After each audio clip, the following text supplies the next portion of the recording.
अस्सलामुअलैकुम and welcome to ज़ोहान stitching. आज की इस वीडियो में मैं आपके साथ बहुत ही खूबसूरत सा नेक का डिज़ाइन शेयर करूंगी। आज का जो नेक डिज़ाइन है राउंड वी शेप में है और इसको बनाने का तरीका बिल्कुल डिफरेंट और आसान है। वीडियो इंशाल्लाह आज की आपको बहुत ज़्यादा पसंद आएगी। वीडियो को एंड तक वॉच कीजिएगा। यहाँ पर बुकरम का पीस है और ये डबल फोल्ड में है। इसकी टोटल लंबाई हमने 7 इंच ली है और इसकी चौड़ाई हमारे पास 5 इंच है। अब हमने बुकरम के ऊपर अपना नेक ड्रॉ करना है, तो यहाँ पर हमने चौड़ाई में इंचेस टेप को रखा है और 3.5 इंच के मार्जिन से नेक की चौड़ाई का निशान लगाया है। नेक की लंबाई का जो पहला मार्जिन है हम यहाँ पर 4.5 इंच लेंगे। अच्छा, यहाँ पर मैं आपको एक बात बता दूं कि नेक की चौड़ाई और लंबाई आप अपनी मर्ज़ी से कम या ज़्यादा कर सकते हैं। नीचे वाली साइड पे भी हमने चौड़ाई में इंचेस टेप को रखा और 3.5 इंच के मार्जिन से नेक की चौड़ाई का निशान लगाया है। इन निशानों को इस तरह से हमने स्केल की मदद से आपस में मिला लिया है। अब हमने नेक में राउंड शेप ड्रॉ करनी है, तो यहाँ पर आपने अपनी शेप को हल्के हाथ से ड्रॉ करना है। शेप आपकी जब अच्छे से ड्रॉ हो जाए पहले डॉट्स लगाएं और फिर इसको इस तरह से डार्क कर लें। यहाँ पर आज हम जो राउंड शेप नेक है वो अलहदा से बनाएंगे और जो वी शेप है उसको बनाने का बहुत ही आसान तरीका आप लोगों के साथ शेयर करूँगी। और इस तरह से हमने यहाँ पर इसका जो एक्स्ट्रा बुकरम है उसका भी साइज़ ले लिया है। 1 इंच हमने एक्स्ट्रा बुकरम का साइज़ लिया है। अब सेम जिस तरह से हमने अपना नेक ड्रॉ किया था उसके मुताबिक इसकी कटिंग कर लेंगे। नेक की कटिंग यहाँ पर हमारी हो गई है। ये राउंड शेप जो नेक है ये हमारे पास आ गया है। इसको खोलकर मैं आपको दिखाती हूँ।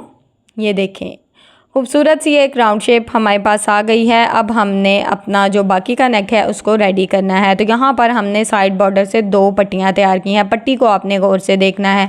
पट्टी का आधा इंच फैब्रिक इस तरह से हमने पट्टी के ऊपर डबल फोल्ड किया है। पट्टी को खोल कर मैं अच्छे से आपको दिखाती हूँ। ये देखें, आधा इंच इस तरफ से अंदर की तरफ फोल्ड है, आधा इंच दूसरी तरफ से।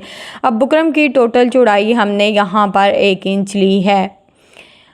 अब आधा इंच इस तरह से ऊपर की तरफ से हमने इसका फैब्रिक फोल्ड करके इसको इस तरह से डबल फोल्ड में सेट कर लिया है। अब दूसरी साइड से भी पट्टी सेम इसी तरह से सेट है। अगर आप फैब्रिक को इस तरह से पट्टी के ऊपर फोल्ड करके रखते हैं ना, तो जब आप पट्टी के ऊपर सिलाई लगाते हैं तो फोल्डिंग का मार्जिन बहुत अच्छा रहता है। ये देखें, सेम उसी तरह से हमने दूसरी पट्टी को भी रेडी किया है। आधा इंच फैब्रिक अंदर की तरफ फोल्ड करके इसको इस तरह से डबल फोल्ड में सेट कर दिया है। अगर आपके पास साइड बॉर्डर नहीं तो आपने परेशान नहीं होना, प्लेन पट्टी का इस्तेमाल भी कर सकते हैं। पट्टी आप देख सकते हैं कि दोनों साइड से ओपन हो रही है, सेंटर से बिल्कुल ये बंद है। अब हमने यहाँ पर पट्टी की लंबाई, पहली पट्टी की लंबाई 11 इंच ली है और दूसरी पट्टी की लंबाई हमारे पास 17 इंच है। अब एक पट्टी को हम साइड पे कर देंगे। दूसरी जो लंबे वाली पट्टी है इसको हमने इस तरह से रखा है और यहाँ पर हमने पट्टी को अच्छे से खोल लेना है। और यहाँ पर अगर आपके पास फैब्रिक ग्लू है, ग्लू स्टिक है या इस तरह की कोई आपके पास ग्लू पड़ी है तो आप वो भी लगा सकते हैं। मतलब जो भी आपके पास ग्लू, UHU जो कुछ भी हो आप लगा सकते हैं। इस तरह से हल्का हल्का सा आप देख सकते हैं मैं फैब्रिक के ऊपर ग्लू को लगा रही हूँ। अब यहाँ पर हमने सीक्वेंस वाली लेस का इस्तेमाल किया है। ये जो लेस होती है ना ये बहुत ही अच्छी रहती है, बहुत ही सॉफ्ट और लाइट वेट होती है। लेस की सीधी साइड को हमने नीचे की तरफ रखा है और जितना मार्जिन हमने दबाव में रखना था उस हिसाब से रखते हुए बिल्कुल ग्लू के ऊपर हमने इसको इस तरह से आयरन कर लिया है। जब ग्लू लगाकर आप हल्का सा या तो आयरन कर लेते हैं या इसको थोड़ी देर के लिए छोड़ देते हैं तो हमारा डिज़ाइन बहुत ही अच्छे से बैठ जाता है। ये देखें, पट्टी हमारी कितने अच्छे से एक साइड की है जो रेडी हो गई है। अब सेम इसी तरह से दूसरी पट्टी को भी हम अब रेडी कर लेंगे। जिस तरह से हमने इसके ऊपर लेस को लगाया सेम इसी तरह से दूसरी पट्टी के ऊपर भी लेस को लगा लेंगे। अब यहाँ पर ये जो पट्टी है इसकी लंबाई में हमने पहले 1 इंच के मार्जिन से निशान लगाना है। याद रहे कि ये एक्स्ट्रा मार्जिन है, यानी कि हमारी सिलाई का मार्जिन रहेगा। अब हमने बाकी के जो निशान लगाने हैं, राउंड वी शेप हमारा नेक है तो ये जो वी शेप हमारा होगा ना वो 2.5 इंच का होगा। ठीक है, राउंड शेप हमारा 4.5 इंच का था तो टोटल नेक जो मिला के ये 7 इंच बन जाएगा। अब 2.5 इंच के मार्जिन से हमने इसी तरह से एक ही यानी कि मार्जिन हमने लेना है। 2.5 इंच के मार्जिन से पूरी पट्टी के ऊपर हमने निशान लगा लेने हैं। यहाँ पर आप किसी भी किस्म के डोरी लूप्स लगाना चाहते हैं तो इस तरह से निशान लगा कर लगाएं तो बिल्कुल एक जैसे लगते हैं। अब यहाँ पर डोरी हमने ट्राउज़र के फैब्रिक की स्टिच की है। डोरी की लंबाई टोटल 3 इंच है। डोरी को हम इस तरह से घिरा लगा लेंगे। एक छोटी सी सेंटर में हमने घिरा लगानी है, दोनों साइड से डोरी को बराबर कर लेंगे। सेम इसी तरह से सारी जो हमारी डोरियां हैं उनको सेंटर से गिरा लगाते जाएंगे और इसी तरह से बराबर करते जाएंगे। ठीक है, टोटली हमने डोरियां यहाँ पर गिरा लगा कर रेडी कर ली हैं। अब हमने क्या करना है, आप देख सकते हैं कि डोरी लूप्स की लुक ज़रा चेंज हो जाती है, अच्छी लगती है। तो अब हमने जो 2.5 इंच के मार्जिन से निशान लगाए थे, तो इस तरह से हमने उसी मार्जिन के मुताबिक अपनी डोरियों को सेट करना है। और यहाँ पर मैं 2-2 डोरियाँ लगाऊंगी इस तरह से। सेंटर मार्जिन 2.5 इंच का है जो कि मैं निशान लगाकर बता चुकी हूँ। अब यहाँ पर आप चेक करेंगे कि एक ही मार्जिन में हमारी टोटली जो डोरियाँ हैं बहुत ही अच्छे से सेट हो जाएंगी। तो बाकी की डोरियों को भी हम इसी तरह से अच्छे से सेट कर लेंगे। तो यहाँ पर आप देख सकते हैं कि नीचे वाली साइड पे एक्स्ट्रा मार्जिन भी हमारा 2.5 इंच बच गया है। अब दूसरी साइड की पट्टी हमने रेडी कर ली है। अब आपने बड़े वाली पट्टी को इस तरह से छोटे वाली पट्टी के ऊपर वाली साइड पे रखना है। यहाँ पर चाहें तो हल्का सा अपनी पट्टी को शावर कर लें। अगर आपकी पट्टी इस तरह से हल्का सा, मतलब आपने पट्टी को वी शेप में इस तरह से घुमाना है, ठीक है, ज़्यादा नहीं, बस हल्का सा इसको शेप देनी है। सेंटर मार्जिन यहाँ पर क्या रखेंगे, सेंटर मार्जिन यहाँ पर हम टोटल चौड़ाई जो है वी शेप की 1.5 इंच रखेंगे, इससे ज़्यादा बिल्कुल नहीं लेनी। तो यहाँ पर हमने क्या करना है, इस तरह से पट्टी में ग्लू को लगा देना है। ग्लू को लगा के आयरन कर लेंगे ताकि हमारी पट्टी अपनी जगह से बिल्कुल ना हिले। ये बहुत पक्की ग्लू होती है, ये निकलती नहीं है, ठीक है। तो इसको हमने पट्टी के ऊपर इस तरह से लगा दिया है। अब जो छोटे वाली पट्टी है ना, इसको हमने इस तरह से नीचे से जो एक्स्ट्रा पट्टी होगी उसको भी कट कर देना है और लेस को भी कट करके अच्छे से नीट कर लेना है। तो इसको हमने अच्छे से नीट कर लिया है। ये देखिए राउंड वी शेप में हमारी पट्टी बहुत ही अच्छे से तैयार हो गई है। अब नेक की नीचे वाली साइड पे हमने दोनों साइड पे क्रॉस इसलिए लगाए हैं ताकि जब हम नेक को कट करें इस तरह से, तो जो नीचे वाली साइड है नीचे रहें और ऊपर वाली साइड हमारी ऊपर रहे, क्योंकि नेक हमारा राउंड शेप में है। अब नेक के जो सेंटर से हमने बुकरम को कट किया था ना, इसको हमने शर्ट के ऊपर इस तरह से रखा है और सेम इसके मुताबिक हमने एक निशान लगा लिया है। ये निशान हमने इसलिए लगाया ताकि हमें पट्टी को लगाने में आसानी रहे। अब हमने पट्टी का मार्जिन 1 इंच एक्स्ट्रा लिया था जो कि मैं आपको बता चुकी हूँ, और यहाँ पर भी हमने जो नेक का निशान लगाया है उससे ऊपर 1 इंच एक्स्ट्रा मार्जिन का निशान, ये देखें दोनों निशान मैंने अच्छे से आपको दिखा दिए हैं। 1 इंच एक्स्ट्रा मार्जिन का निशान हमने लगा लिया है। अब पट्टी के ऊपर हमने इस तरह से एक किनारे की सिलाई को चला लेना है।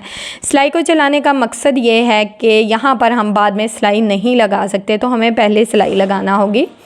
तो यहाँ तक हमारी जो सिलाई है वो नहीं लगेगी, तो यहाँ तक हम अपनी सिलाई को लगा लेंगे। इस तरह से यहाँ पर हमने अपनी सिलाई को लगा लिया है। पट्टी हमारी रेडी है।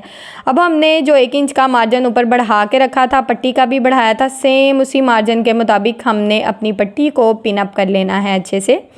तो यहाँ तक अगर आप मेरी वीडियो देख रहे हैं तो प्लीज़ जल्दी से मेरी वीडियो को लाइक कर दें, मेरे चैनल को सब्सक्राइब कर लें और एक अच्छा सा कमेंट करके ज़रूर बताएं कि आपको मेरी वीडियो कैसी लगती है। वीडियो को लाइक और कमेंट करने का कोई भी एक्स्ट्रा चार्जेस नहीं है। अच्छा, जब यहाँ पर आप पट्टी को दोनों साइड से पिन अप कर लेंगे ना, तो आपकी पट्टी वी शेप में बहुत ही अच्छे से बैठ जाएगी। एक तो जब आप अलहदा से वी शेप में नेक लगाते हैं और साइड पे पट्टियाँ लगा रहे होते हैं ना, तो जो बिगनर्स होते हैं उनकी पट्टी में झोल आता है, ठीक है। अगर आप इस तरह से अपनी पट्टी को लगाएंगे तो इंशाल्लाह आपकी पट्टी में झोल नहीं आएगा और डिज़ाइन की नफासत इंशाल्लाह आपको बहुत ज़्यादा पसंद आएगी। तो आपने एक बार ये जो तरीका मैंने आपको बताया ना, इसको ट्राई ज़रूर करना है ताकि आपको भी नेक को बनाने में काफ़ी ज़्यादा आसानी रहे। अब पट्टी की दोनों साइड पे हमने किनारों पे सिलाई चलाई है। आप देख सकते हैं कि सेंटर में हमने सिलाई को नहीं चलाया, ठीक है। अब यहाँ पर हम धागे को कट कर लेंगे। अब यहाँ पर शर्ट की हम रफ़ साइड को ऊपर की तरफ रखेंगे। तो ये देखें बिल्कुल दोनों सिलाइयों का ना हमने सेंटर यानी कि नेक का सेंटर कर लेंगे, ठीक है। सेंटर में इस तरह से हमने निशान लगा लिया है। इसकी लंबाई हमने रखी है यहाँ पर 7 इंच, क्योंकि हमें 7 इंच का नेक चाहिए। तो अब इसी निशान के मुताबिक हम नीचे से इस तरह से तकरीबन आधा इंच मार्जिन से बढ़ा के एक निशान लगाएंगे चौड़ाई में। अब इस निशान में इस तरह से इस निशान के साथ मिलाते हुए ना बिल्कुल वी शेप हमने ड्रॉ कर लेनी है, क्योंकि हमने नेक की कटिंग करनी है। तो यहाँ पर आपने नीचे से पट्टी की कटिंग नहीं कर देनी, ऊपर वाला फैब्रिक उठाते हुए हाथ की मदद से सिर्फ जो शर्ट का फैब्रिक है उसकी कटिंग करनी है। जिस तरह से हमने इसको ड्रॉ किया है सेम उसके मुताबिक इसकी कटिंग कर लेंगे।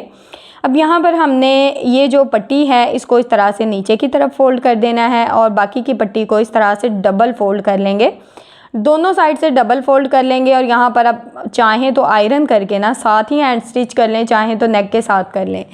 मैंने यहाँ पर इसको सिर्फ आयरन किया था, हैंड स्टिच बिल्कुल नहीं किया था। ये देखें नेक हमारा बिल्कुल गुम तरीके से बना है।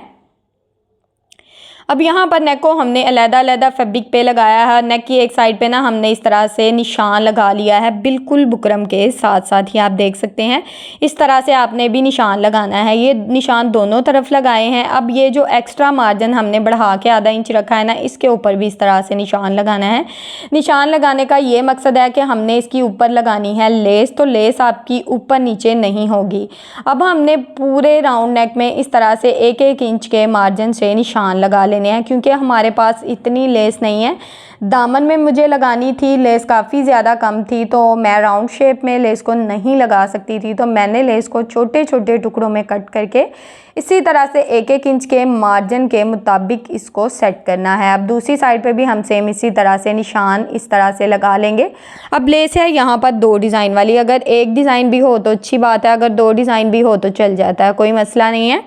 ये देखें एक डिज़ाइन को मैंने कट किया है, फिर दूसरा डिज़ाइन कट किया है, मतलब कि अगर हमने लेस को लगाना भी है ना, इसके ये जो पीसीज हैं ये लगाने हैं, तो पहले छोटे वाला डिज़ाइन लगा लें या पहले बड़े वाला लगा लें, बाद में छोटे वाला लगा लें। इसी तरह से मैंने सारे पीसीज कट कर लिए हैं, मतलब एक छोटा डिज़ाइन लगा लें और एक बड़ा डिज़ाइन लगा लें इसी तरह से। अब यहाँ पर लेस की हमने सीधी साइड को ऊपर की तरफ रखा है और यहाँ पर जो हमने चौक की मदद से निशान लगाया था ना, उसके मुताबिक आपने अपनी सिलाई को चलाना है, क्योंकि जो हमने निशान लगाया था वो बिल्कुल बुकरम के साथ साथ था।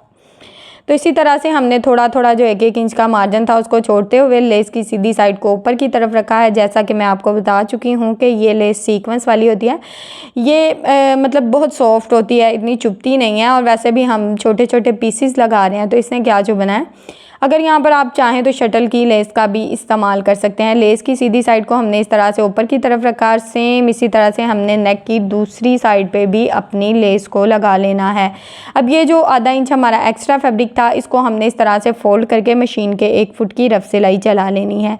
यहाँ तक अगर आप मेरी वीडियो देख रहे हैं तो यकीनन आपको मेरी वीडियो अच्छी लगी होगी, तो प्लीज़ आप मेरे चैनल का विज़िट करें, आपको बहुत ही अच्छी और हेल्पफुल वीडियोस मिलेंगी। मेरी कोशिश होती है कि मेरी हर वीडियो आप लोगों के लिए हेल्पफुल रहे।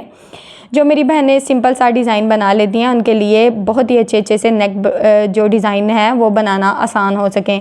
अब हमने शर्ट की एक साइड पे नेक के एक पीस को रखा है और दूसरी साइड पे दूसरे पीस को रखा है। बुकरम वाली साइड को आप देख सकते हैं हमने ऊपर वाली साइड पे रखा है। अब जो सिलाई हमने लेस को लगाते हुए चलाई थी ना, उसी सिलाई के ऊपर अपनी सिलाई को लगाना है। इस तरह से लेस का दबाव बहुत अच्छा रहता है।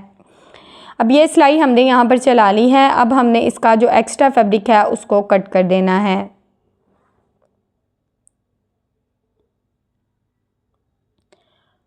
टोटली एक्स्ट्रा फैब्रिक यहाँ पर हम कट कर देंगे।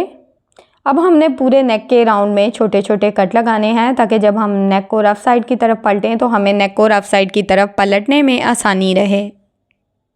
अब हमने नेक को इस तरह से रफ साइड की तरफ पलटने से पहले यहाँ पर हमने इस तरह से इसको सेट करना है कि लेस को हमने दूसरी साइड पे रखना है और नेक को हमने एक साइड पे करते हुए बिल्कुल किनारे की सिलाई को चला लेना है। इस तरह से जो नेक का एक्स्ट्रा फैब्रिक है ना, वो आपको शो नहीं होगा। सेम इसी तरह से हम अपनी सिलाई को मुकम्मल कर लेंगे। ये सिलाई हमारी मुकम्मल हो गई है। यहाँ पर नेक हमारा रेडी है। अब हमने नेक को इस तरह से नीचे की तरफ फोल्ड करते हुए अच्छे से आयरन करना है। नेक को हमने आयरन कर लिया है। अब इसका जो एक्स्ट्रा फैब्रिक है उसको इस तरह से नीचे की तरफ फोल्ड करें और यहाँ पर टोटली नेक को मैंने हैंड स्टिच कर लिया था, ठीक है। अब यहाँ पर ये स्टेज है आपकी हैंड स्टिच करने की। फैब्रिक को फोल्ड करें और यहाँ से स्लिट भी अपना हैंड स्टिच कर लें और नेक को भी हैंड स्टिच कर लें। तो नेक का डिज़ाइन यहाँ पर आप देख सकते हैं हमारा रेडी हो चुका है। नफासत और ख़ूबसूरती आपके सामने है। बैक साइड से भी बहुत ही नीट और बहुत ही खूबसूरत है। यहाँ पर अगर आपको मेरी वीडियो अच्छी लगी है, लेस भी आप देखें कितने अच्छे से गुम तरीके से हमारी लग चुकी है। वीडियो अच्छी लगी हो तो प्लीज़ वीडियो को लाइक कर दें, चैनल को सब्सक्राइब कर लें और एक अच्छा सा कमेंट करके ज़रूर बताएं कि आपको मेरी वीडियो कैसी लगती है। ओके जी, अल्लाह हाफिज़, फ़ी अमानिल्लाह, अस्सलामु अलैकुम।